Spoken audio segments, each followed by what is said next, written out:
I do not want to start the AI companion. It's always asking me.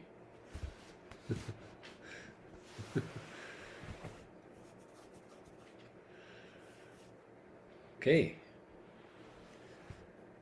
good to see everybody. Let's see who makes it here.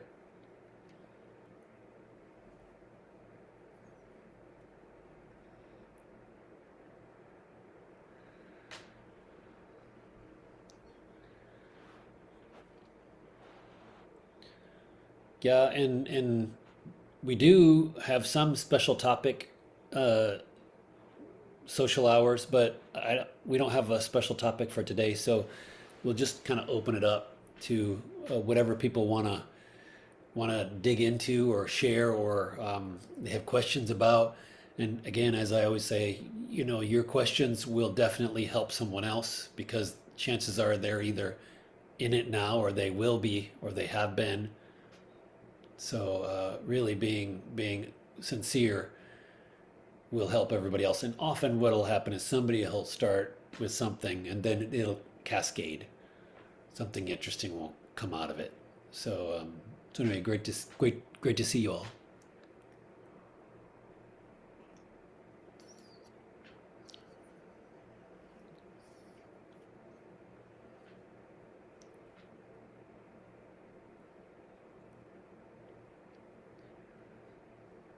It's been a great it's been a great year. I think this is our last Zoom call of the year, unless we sneak one in. But it's been a great year. Thanks everybody for your practice.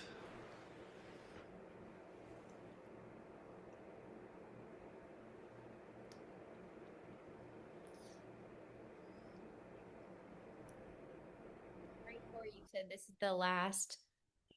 You said this is the last call of the year? I think so. Okay. We'll see. Maybe we'll do another one if we feel called to, but I think it's the last call of the year.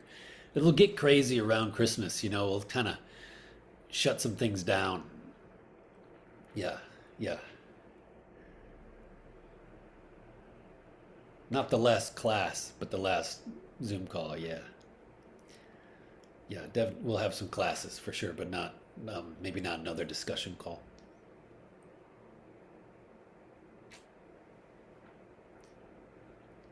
Well, yeah, what's going on? Tell me about practice.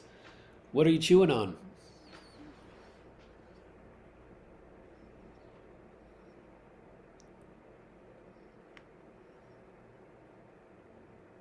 I'll start off. Um, I have a kind of a question. I'm not sure exactly how to formulate it, but in one of your recent posts, maybe the one about momentum or something, I forget which one, but you had talked about, no preferences. You don't prefer sorrow over joy. And this is something that seems to be, reflected in pretty much everything Zen, in the Tao Te Ching. I see it everywhere, no preferences. And I understand that intellectually, and it sounds like a pretty cool idea. And I can kind of fake it for a little bit, like in session. But if I'm honest, it's just more of like a.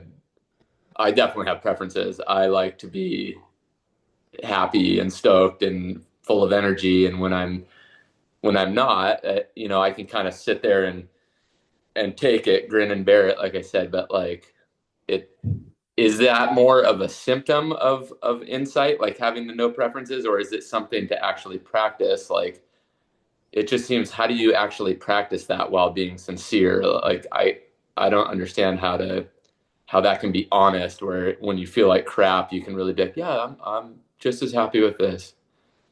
Does that make sense at all? Love it. Yep, totally. And it's such a great topic. So let me try to say a little bit about that to get that started. So what I'm talking about actually is that within exactly what we're feeling, like if we're feeling that exactly, then like say I'm feeling whatever, I'm feeling sadness. Me being with that sadness and meeting that and letting that happen, that's where this joy comes, real joy comes from. So instead of me going like, I don't want to feel this. I'm gonna block that, which is how we often are. Like I want to change. I want to change what's happening, and I want to make it this. Instead, it's like we start to trust that if we're profoundly honest with our experience, then this other type of joy starts to come that isn't really about those things. So it starts to be like within everything I'm feeling, I start to feel good. I feel good within all those, instead of it being like I'm just like kind of a slave to like, oh, I feel this way, and then I feel that way, and I'm always kind of chasing the way to feel good. I'm always trying to make everything so that I feel good. Um, what'll happen is as we our cells meet honestly what's happening, that meeting is kind of where this essence comes through this joy. And so that can't happen if we're battling reality trying to make it something else. So we're there kind of trying to make what we're feeling or reality, we're trying to like plow it into what we want it to look like all the time. And instead, I'm meeting, and you feel, and this is this no preference, you feel like this, especially at first, like this idiot, like you feel like you're being dragged around because you don't have control in the same way that we have always wanted to. I want to have control here. And so you're kind of in this foolishness about it. And but then as we get more confident in it, like, oh, I don't know what's going to happen next. I'm in this unknown, and I start to feel really good. I feel good because I'm not like at the tip of reality trying to push it to be something all the time. I'm actually just meeting my experience. And when I do that, something really different comes through. Something more interesting comes through, and you start to feel good. But not because, I controlled the situation so that I felt good. We could probably do that, but it's less interesting because there's a joy that's there, like a shining that comes through meeting reality, and this mind moment is shining, and me putting something on top of it to try to um, uh, make it be something else, it sort of feels less interesting, less and less interesting, more and more like control and blocking reality rather than meeting it, which creates this joy that you can't understand. Like right now, people are like formulating ideas about how they want to talk about this, and like that's not what I'm talking about. Like they're creating a philosophy right now, and they're wanting to tell me about it, and that's not what I'm talking about. So instead, freshly meeting what's happening, and that will be, there's a different joy in that. Do you follow what I'm saying? I do. Yeah, I think. Well, yeah, I hear you. It's just. I guess that's where the concentration comes in being able to stay with whatever's happening long enough without kind of popping out into ideas and concepts about it, which is where I feel like the problem arises. Popping out of this since the actual experience of whatever's happening. Yeah. I, Yeah. I think what's so great about the practice, about these practices, is the energy and the buoyancy that creates this. It's able to let us be with what's happening and stabilizes us in what's happening, so that we're not just pulled out of what's happening all the time or leaping to that. So I don't talk about like concentration. That's a little bit of a tricky word, but like our ability to be with what's happening and really be with it more and more and more, that does kind of mature out of the way we could talk about that is like as the chi grows, then within that chi we have the space, and it allows us to dive deeper and be stabilized within that oneness with it. Know what I mean? Yeah. which is I think, yeah. which is different than like um, an idea about it, which that idea then will shift to another idea, and then I'll be, I'll be chasing this idea and then that idea. Um, so our whole being starts to gain this, yeah, this ability to be with that, be with what's happening, and then we're able to let go within that of our need to control in the same way, and that's really interesting. Um, yeah, yeah, and you I think like this, yeah, so you've been practicing a long time, so I think it's there, and maybe just having encouragement to for that to be there, you know. Yeah, it's funny. I feel like the more I practice, the more I start seeing the things that I thought that I understood. I'm like, oh, I don't think I'm actually doing what I thought I was doing, or I don't understand exactly what I thought I had already understood, you know? It's just like that. It's Yeah. totally like that. Yeah.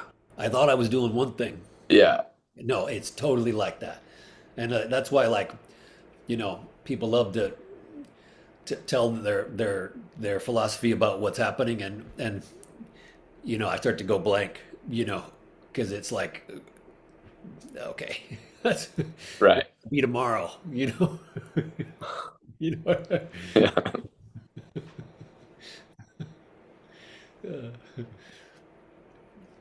It's such a good topic, though. Mm. So thanks for bringing that up. It's so beautiful, really. Thank you. Yeah, thank you. No, it's great.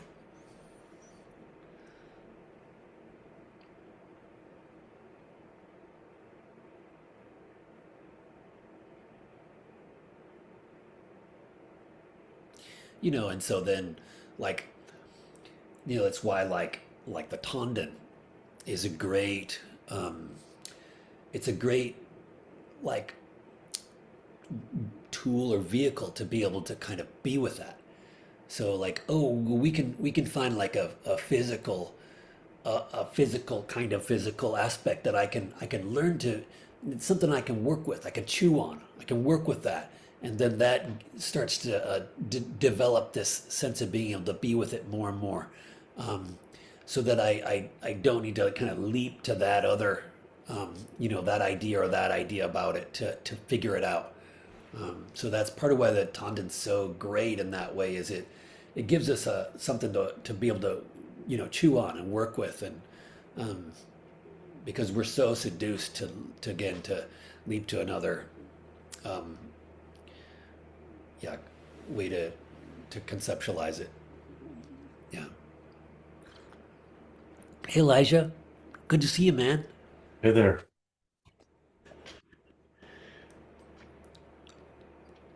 Back from Rohatsu, slowly reincorporating into this form. Okay, awesome.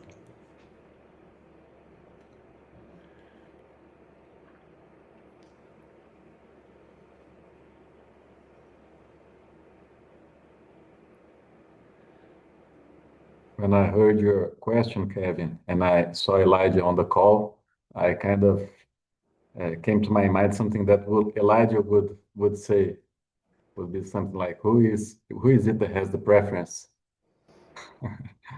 So I'm asking for you, Elijah.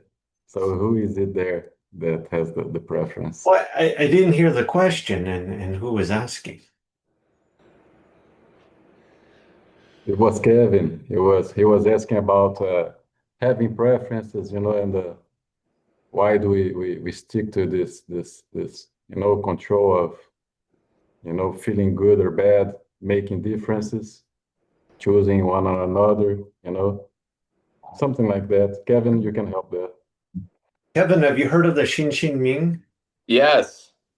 And I've actually read it, and I think the question was, I've read this, in a lot of places, and Corey had written it, and the more kind of what I was saying, the more I practice, the more I read this stuff, and I'm like, these are awesome ideas and I love these ideas.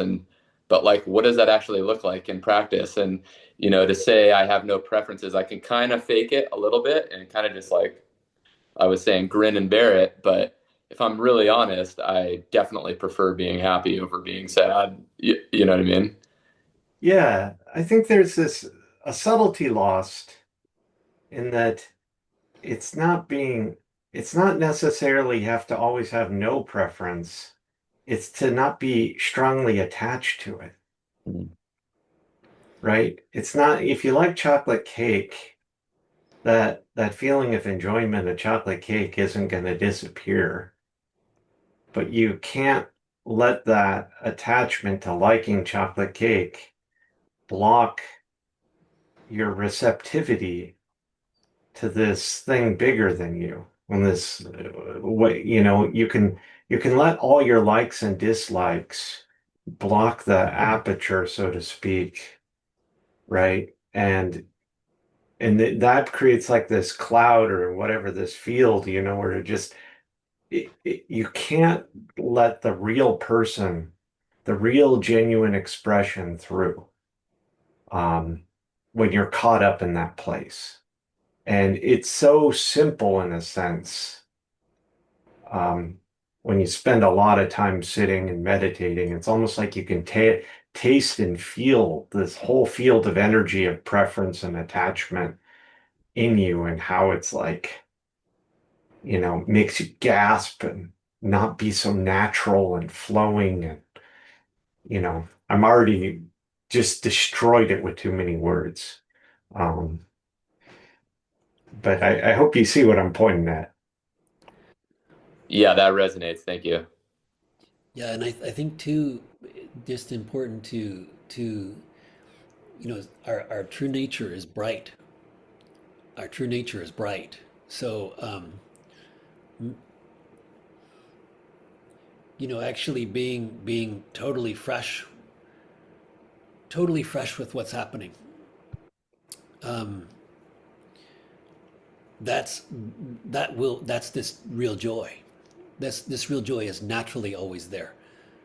So we don't really believe that. So we're battling with our experience, but that's part of what happens is the person begins to see when I let go here, I start to feel good. And then it's like, oh, I feel good. So that works. It works. It's more and more natural with it. It becomes more and more it starts to feed itself. Like, oh, being more and more natural with what's happening, and letting go of this gripping, this wanting this or that. That when I start to do that and I become the more this fool, I start to feel good. And so it isn't like, well, I feel bad, but I know I gotta find a way to feel good. With you start to feel good. It's like we're naturally bright.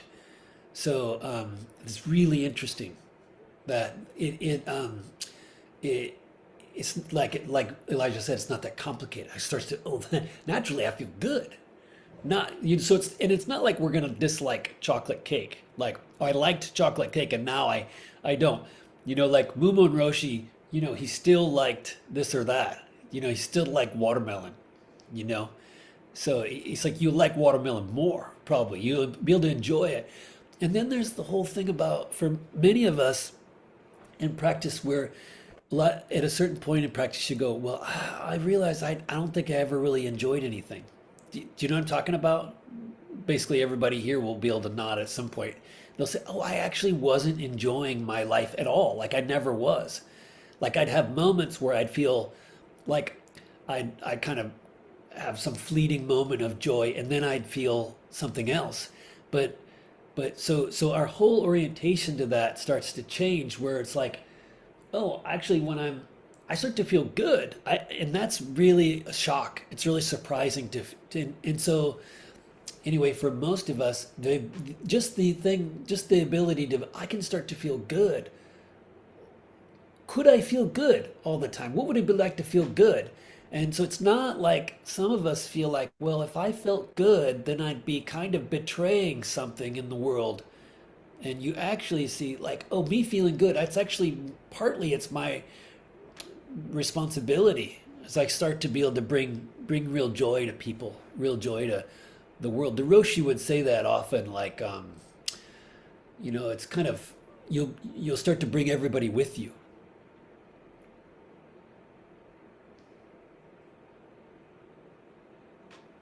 Yeah, and this subject kind of points for me.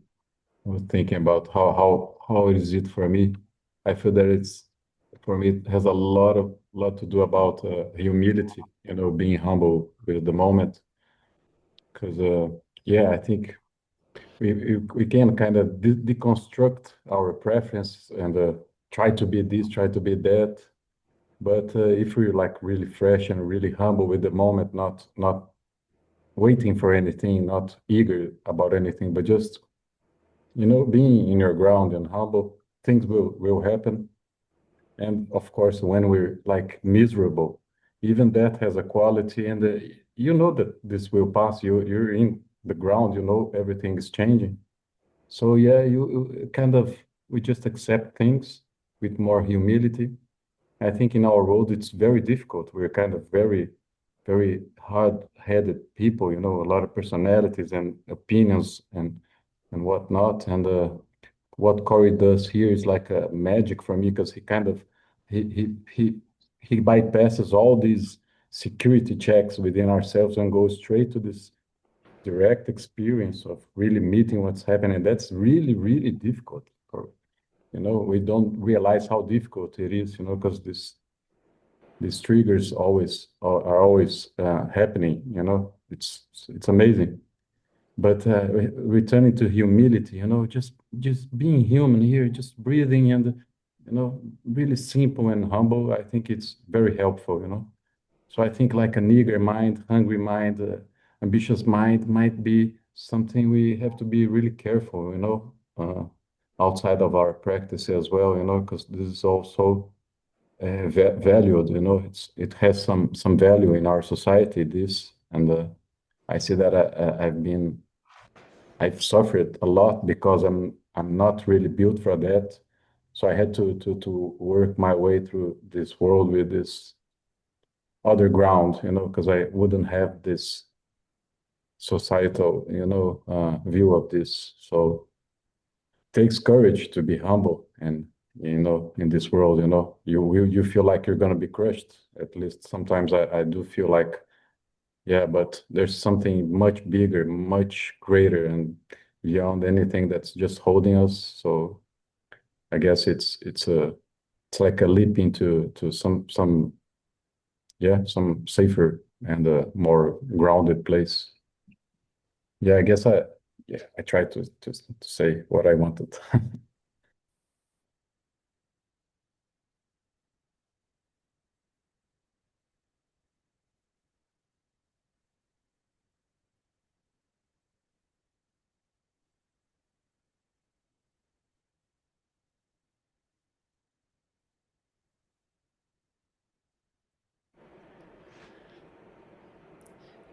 It gets tricky too because, like, whatever idea we have of ourselves, like maybe I wanted to be the like great one, the like one at the party that everybody thinks is funny.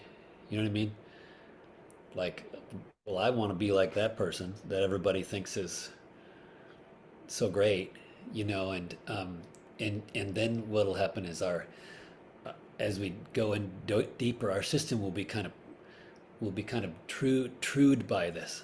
So the essence it'll kind of will be pulled into reality in ways that are just natural. And so then we will be a little scared of that. So then we'll go, but I want to be like this, right? This is really normal, right? So then we're like, but so your whole this is why this practice is so physical. Our whole system will be kind of just naturally kind of magnetize in this way, and then we'll be like, no, I want to be like this, and that can be kind of tricky for a lot of us. All of our cells are kind of, and so that'll happen for me. Like I'll be like, oh, I'm just I thought practice would make me like this. You know what I mean? And actually, maybe I'm quiet at the party. You know what I mean? I'm not the center of the party, the one that's, and then, somebody to come up to me and they'll say like, I don't know what's going on, but you something really interesting is happening. I feel really good right now with you. And I'll have, I wouldn't have expected that. So it wasn't what I wanted. Like, oh, my, whatever I thought what should happen. It's actually totally being honest with what's happening. And then that starts to help everybody. So you're pulled further into that. You're pulled, it's like all of your cells are just being pulled into this way. So, and that's a big process for most of us. And anyway, it's beautiful, and it's a lot of people will kind of go through that. Yeah.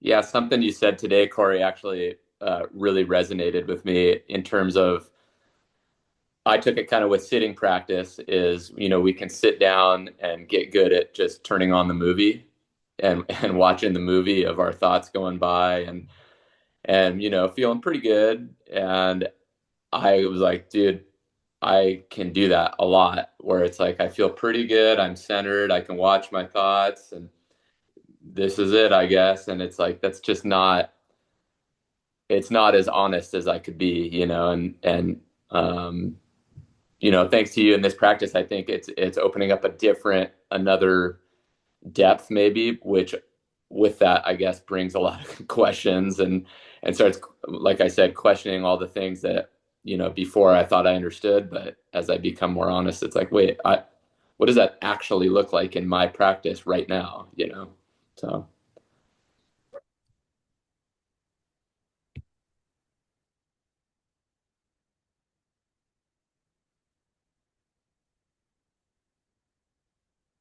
A few thoughts about that. Um, it's often guidance given at session by the teacher I practice with is um, you can easily just fall into movies and be completely passive through a whole session. You need to make some amount of effort to be present and actively receptive. Um, my personal engagement with this is it's a bit more complicated. I'm going to share because it might be useful to someone else. Um, Something about my mind, I need a certain amount of space to just let the static burn off. I need a certain amount of time to just let the things that need to be worked out with the mind to go. And then the spaciousness comes. I also have a tendency to over-index when I hear that advice from a teacher and like count every breath for 4 days straight, right? And just tighten my sphincter and, completely focus. And it creates a certain kind of energy and a kind of state of consciousness. But I've over the years noticed it, I don't want to say it's completely causative, but it has a tendency to cut me off from a simple type of receptivity and an openness, a genuineness, right? I might have big bang feelings of oneness, but I'm not having the wisdom and actually flow through me into the world. And I'm not being simple. Um, and that's kind of been my journey. I just wanted to share that because it might be useful to someone else.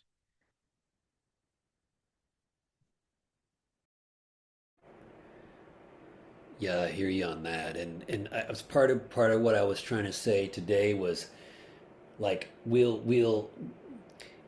I love what you're saying. No, it's great. And we often when something will maybe something even just simply talking about the standing, something will start to be happening something's happening, something's unfurling, and then we'll go down and we'll micromanage it so much. We'll hold its hand and we'll guide it. And by doing that, we're actually we're preventing, we're blocking it. So our eagerness to do well with it actually becomes the vice grip on what's happening. So it's very like just what Elijah's saying. It's that's so where a lot of this dance is with it because maybe we're hardwired to be so some of us so over engaged with that we strangle what's happening with our eagerness, with our earnestness. So isn't that interesting to be with it and to be able to give everything to it without force or without trying to without the that helicopter parenting of it. You know what I mean? Very tricky. And then there's the other side. Then there are people who I want them to light a I want to light a fire under them so that they engage because they can't show up. They're like dissociating in some way or they're so I'm there kind of going, hey, are you there? You know, like, you know, like get the jumper cables out, get them going. So there's that side too, you know. It's such a balancing act, and I feel like I know both sides very well, where I can strangle it and then I can just absolutely fall asleep and sit like this, or it's just such a fine line right in the middle. And I know I can feel it when it happens, when I'm in the right zone, for lack of better words, but it is a balancing act.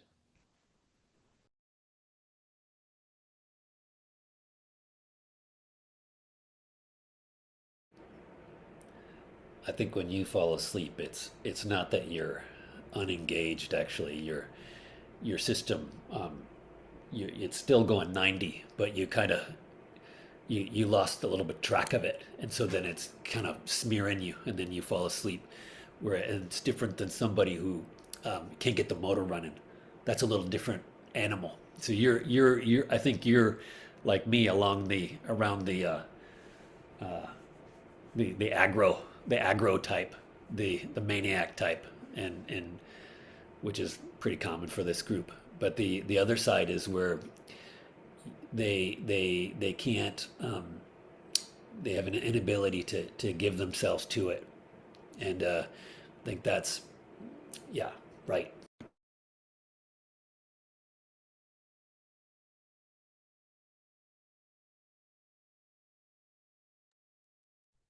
I found a distinguishing between passive and receptive, if we're using words to be useful. Um, Often people set up the parallelism as active and passive in translation, but I think it's closer to receptivity because receptivity isn't just unengaged, right? There's something going on.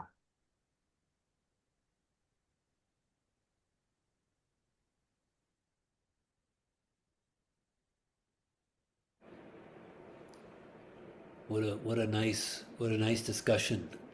How about anybody else want to throw something new out there, or um, what are you chewing on, or somebody who hasn't spoken? I babbled enough.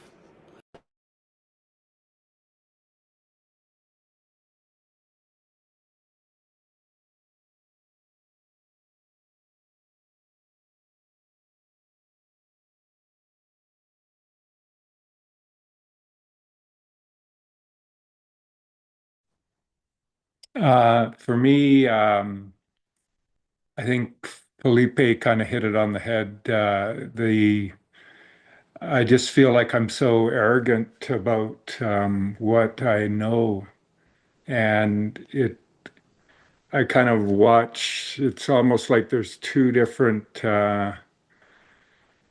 possibilities kind of going on at the same time. One is kind of my idea of the show, and then the other one over just slightly beside it is kind of the more relaxed version that doesn't really know what the fuck's going on, but it's just to try and seem to move into that space or allow myself to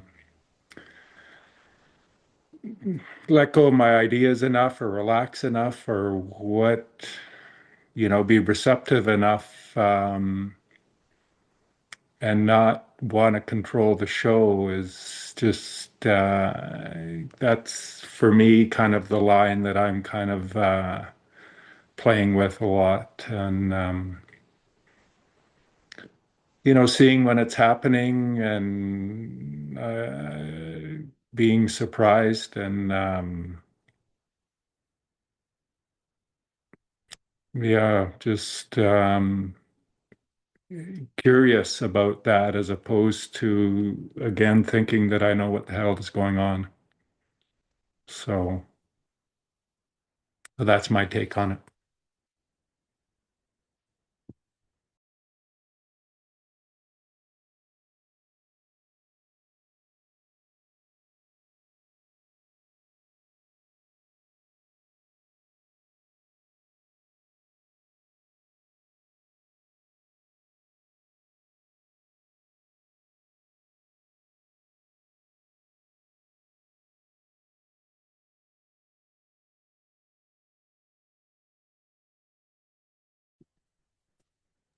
Yeah. Um, this brings up something I heard. I think I heard a Swami say this about um, like one of the major requirements being trust, trust in the practice itself, right? Like, and at the same time, an acknowledgement, and this has come up in my own life, an acknowledgement that I don't know what's going on, but also that that I might not know what's going on ever, and I also might have a totally different vision of it years on, right? Like right now I'm sort of having that with um the couple years I spent intensely training Kung Fu. Now that I'm not doing that, my impression of what that has done to my body and to my practice is so totally different, despite the fact that I had complete trust in the practice at the time. Um, and this question of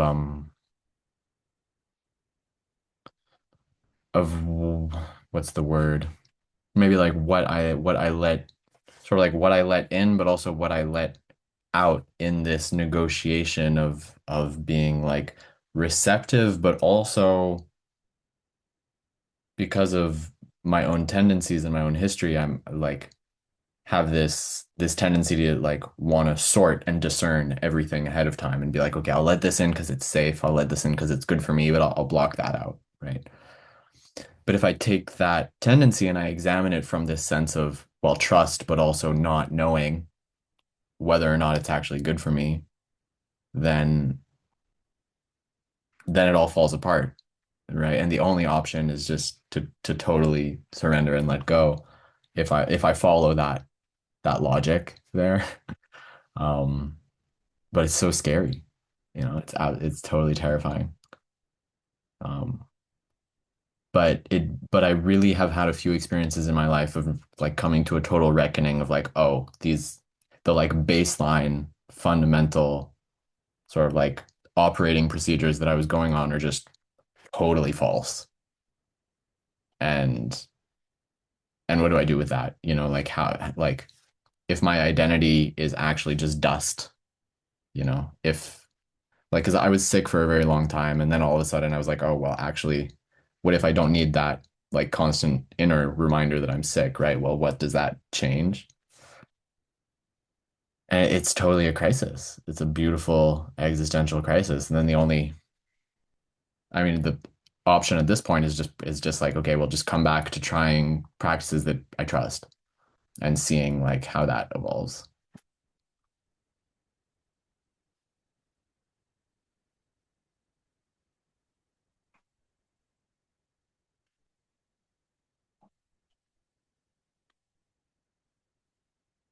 Thanks. That really resonates. I've been thinking about something. this whole discussion. I just haven't got the words for it, but in the beginning we were discussing about not having preferences, and I was thinking like uh to expand that to your whole life situation, not just chocolate cake or pain or whatever, but more like where am I living, what am I doing, and so on. And I think for me, especially the tricky question at the moment is this whole practice thing and how to practice and where to practice. I used to be very eagerly, very ambitiously in one Zen group, in one Sangha, practice a lot. Then I went to another teacher, and now for a few years, I just haven't had a Sangha or a teacher.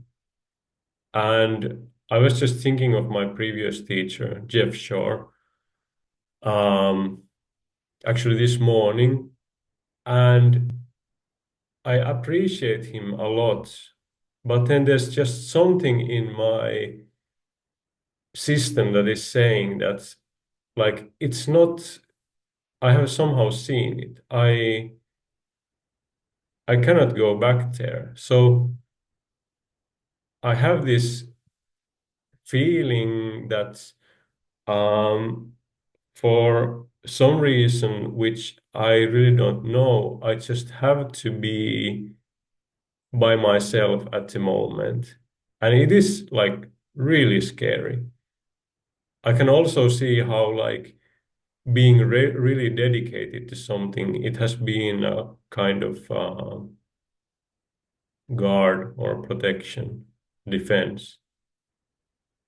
So I don't know. I feel a little bit like also what you, Laura, said about trusting the practice. I think it's a lot about, for me, it's a lot about like, can I just trust the practice itself and what's going on and the process itself, or do I need something like a teacher or whatever?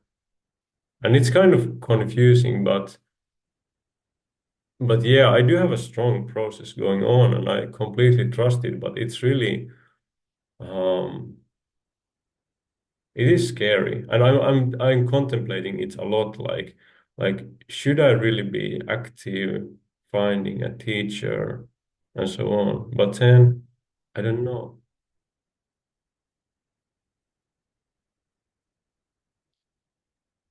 Yeah, but I really actually past couple of years I haven't been so much in the Zen. I still practice Zazen, but I've been more inspired by Advaita teachings. For example, Nisargadatta, I've been reading him a lot.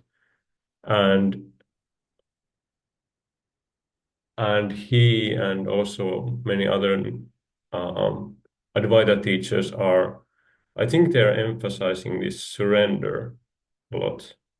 Like to put it bluntly, like don't care about your life because this is about something bigger. Um, yeah. So for me, it's a lot about surrender. Like I don't know where this life is going to and so on, but I shall just try to try my best to trust it.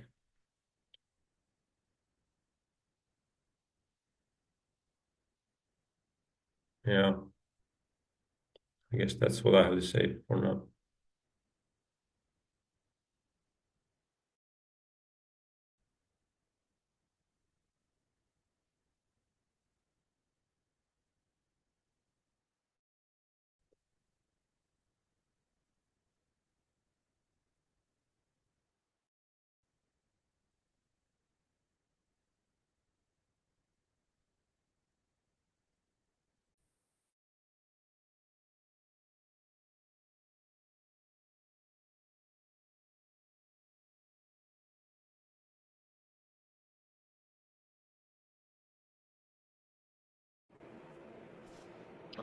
Yeah, I'd like to bounce off that because I've spent a lot of time with Advaita Vedanta in the last couple of years also. And specifically, well, my teacher, her name's Amma. She's currently alive in Kerala, and but also I've been reading Swami Vivekananda a lot. And he he's very forceful in his rhetoric. He makes the point that we need we need so much striving and so much longing for truth while also being completely unattached to whether it actually happens. Um, I can I can write them down. Yes, after.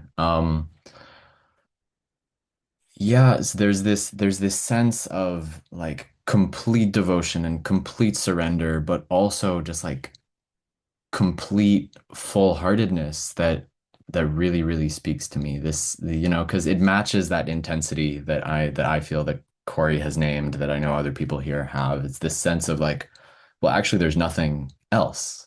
There's nothing but this like fire for this like fiery longing for truth. But then but then it's all just this paradox, right? It's just this sense of like, well, there's actually nothing true that my mind can grasp. So how do I deal with that?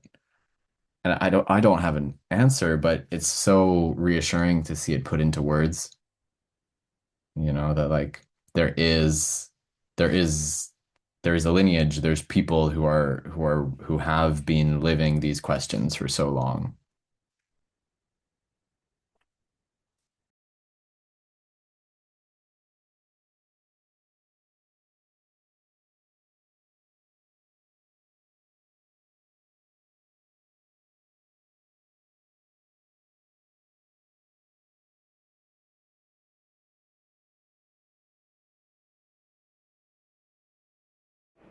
Love it. Love it. I could talk, but maybe someone else can chime in. Anybody wants to talk about that?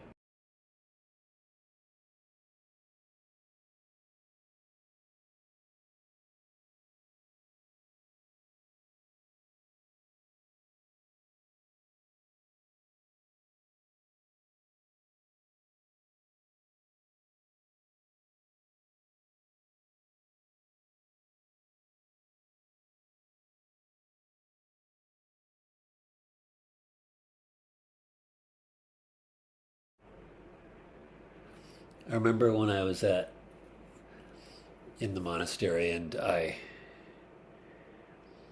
a certain point I could see like that I could continue with this place, with this teacher, and like I could continue on this track, and I could keep going in this way, and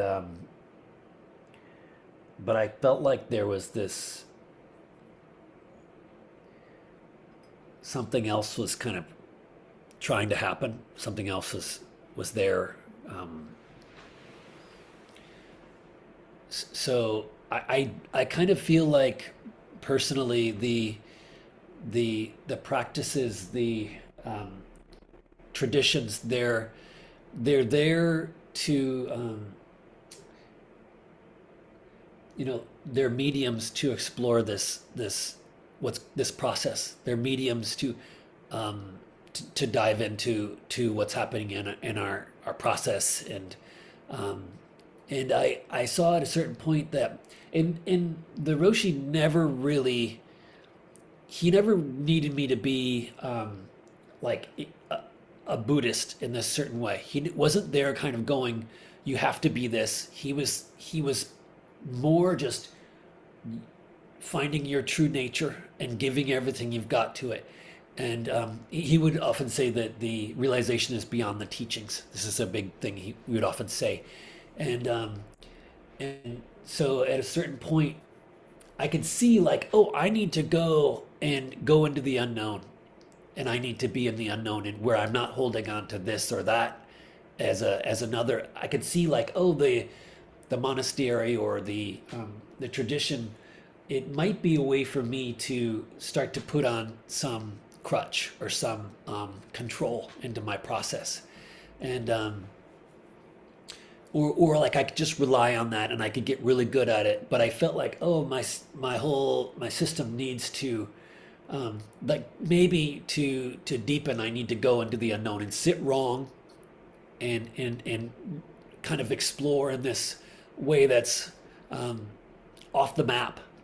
And I actually think that truly done well, like these practices, they give you that. So like truly a good teacher will give you that. They'll make you do that actually. In all of these traditions, they'll kind of put you into this unknown where they make you um, uh, let go of the practice, and that's really important. I'm not sure Shoto Harada is exactly that kind of animal, which is okay, but so for me, I could feel, oh, in order to deepen, I'm gonna have to turn away from this. And anyway, it's interesting. I'm just kind of reflecting a little bit of some of this, like going into the unknown. And I do think though that there's a part of maturing in the process where I I knew that I would never lose what I was working with. I knew I wouldn't. So it wasn't like, so I didn't have that fear that most of us have, like, oh, I'm doing it, I'm getting something, but if I leave, I'll lose it. And so I knew that I was going to continue. I had enough of a process that had happened to me that I knew that I would keep deepening. So I think in a way that's important, to find that place where we know there's no, you can have doubts but not really doubt the process. And then I think it might be worth going and um, throwing off the constraints of the tradition for a while at least, and seeing what that's like. Um, yeah, and I think really a good teacher will give you that. Um, that should be kind of built into and it traditionally is built into the process.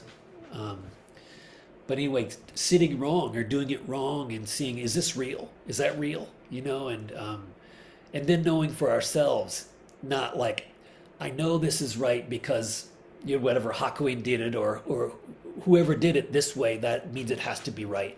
And finding for ourselves, oh yeah, this is real. And just there's a real maturing confidence about it that comes from not relying on the tradition in the same way, you know.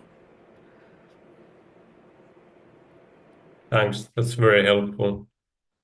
I think this sitting wrong is very good phrase, and just made me think that when I try to sit right in the traditions where I used to be, I always felt that I'm not very good at it, and there's some kind of like huge pull to something else. Like I need to figure out something in a different way, even though the traditions have been very helpful. But um,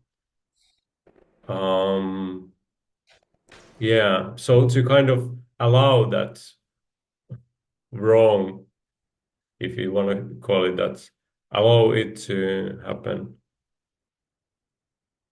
That's what I'm doing, I guess, at the moment, and trusting it. Kind of expanding the trust, not just the right zazen, but expanding it, like everything in life. Just don't get too caught up on social media and whatever. Uh, distractions, not too much distraction.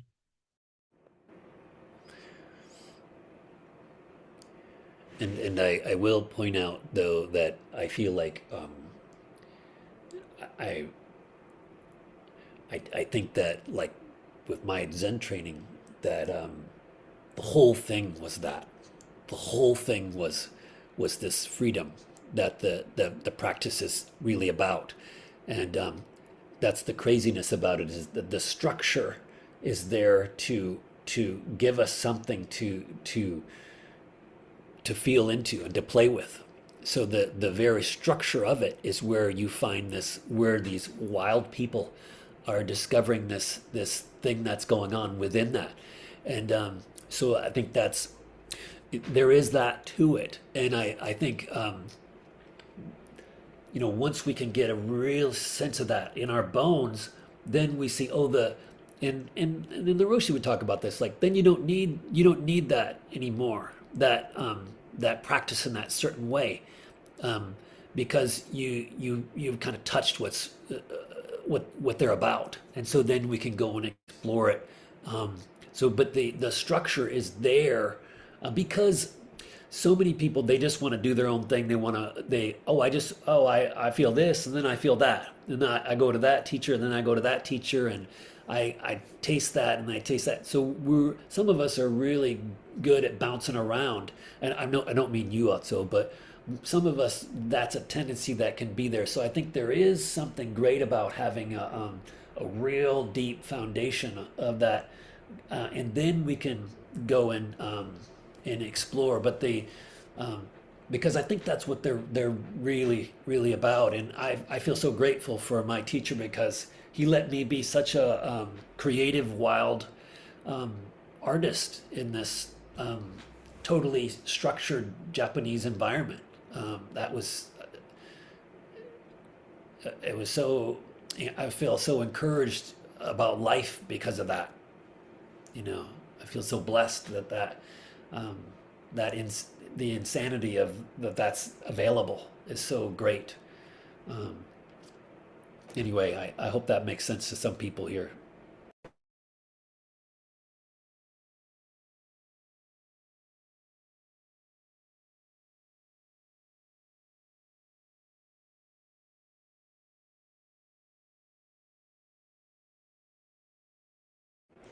I felt like Elijah was finding a passage for us in a book. I thought you picked up a book and you were going to make a good. I picked up this illustrated thing of the ox herding pictures, and they're really, really old illustrations. And I was looking at the image I was going to show everyone, and I realized that this particular one, no one would get the context of which one it was, because it's so subtle. I was like, I needed one of the later ones, but I was going to show returning to the marketplace, right, and not say anything. But there you go. Now you get a bunch of words. Sorry.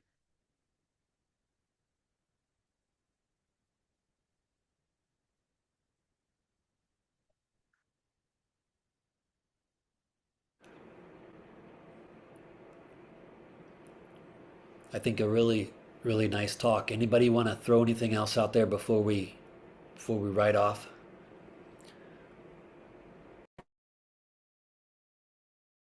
Yeah, I just want to thank everyone for the wonderful year, for being here, practicing with you all, sharing stuff, Happy New Year.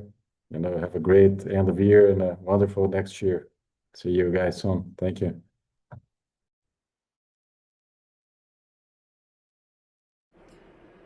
Yeah, no, thank you. Thank you for bringing that up. Thanks so much, Felipe. No, such a great year, and we will actually have the January immersion. So that's coming up, actually. So we'll just dive into that. And I sent an email out about, like, there's the year-long program, which is really kind of like people who just want to be in, like, immersion. They just want to stay in immersion and just keep going. And it's you know, that's the way a lot of us want to do it. So that's the year-long program. And it involves a little bit more behind the scenes, and all of these calls are part of that. And then there's this certification thing, which is, it's really kind of given people an opportunity to start to kind of share this. And I've seen people really gain a lot of confidence because of that. It's been really interesting to see people gain confidence in this work, and maybe leading classes and So people, I feel like they're turning a corner. It's been really fun to see, really beautiful, and most of them will, I think, will all just like keep going. It's going to take a couple years really for this like type of certification. You know, it's really just getting it in your bones, and so that's going on, and then yeah, I think that's about it. But yeah, thanks everybody so much. What a beautiful group. Yeah, talk to me about what you need, and we'll be keep doing classes through Christmas. I'll probably take some time off there around Christmas itself, and I'll figure out my calendar. But I'm gonna stop seeing my in person clients the 20, let's see, a week from tomorrow will be my last day, and then I'll be just doing some classes here and there. I'll take a little break, which I really need. Hope you all are getting a little break. Okay. All right. See you later. Thanks so much. Thanks so much. Okay.